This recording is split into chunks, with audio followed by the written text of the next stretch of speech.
بسم اللہ الرحمن الرحیم عن ابی ہریرہ رضی اللہ عنہ قال قال رسول اللہ صلی اللہ علیہ وسلم التثاؤب فی الصلاة من الشیطان فإذا تثاءب أحدكم فليقضم ما استطاع ولابن ماجہ فلیضع یدہ علی فیہ۔ حضرت ابو ہریرہ رضی اللہ تعالیٰ عنہ سے روایت ہے، آپ فرماتے ہیں کہ رسول اللہ صلی اللہ تعالیٰ علیہ وسلم نے ارشاد فرمایا، نماز میں جمائی شیطان کی طرف سے ہے، تو جب تم میں سے کسی کو جمائی آئے تو جتنا ہو سکے اس جمائی کو روک دے۔ اور ابن ماجہ شریف کی روایت میں ہے کہ اپنے ہاتھ کو اپنے منہ پر رکھ لے۔ ہر جمائی شیطان کے اثر سے ہوتی ہے، وہ چاہے نماز میں ہو یا باہر، لیکن چونکہ نماز میں زیادہ بری ہے اس لیے خصوصیت کے ساتھ اس کا ذکر فرمایا۔ جمائی غفلت،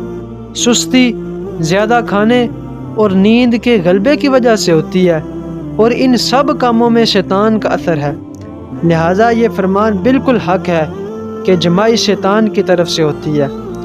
حدیث شریف میں ہے کہ رب تعالیٰ چھینک کو پسند فرماتا ہے اور جمائی کو ناپسند فرماتا ہے، اس لیے چھینک پر الحمدللہ پڑھی جائے اور جمائی پر لا حول ولا قوت الا باللہ پڑھی جائے۔ اور انبیاء کرام جمائی سے محفوظ ہوتے ہیں، اور جب نماز میں جمائی روکنے کی کوشش کی لیکن پھر بھی جمائی نہیں رکی تو بائیں ہاتھ کی ہتھیلی کی پشت کو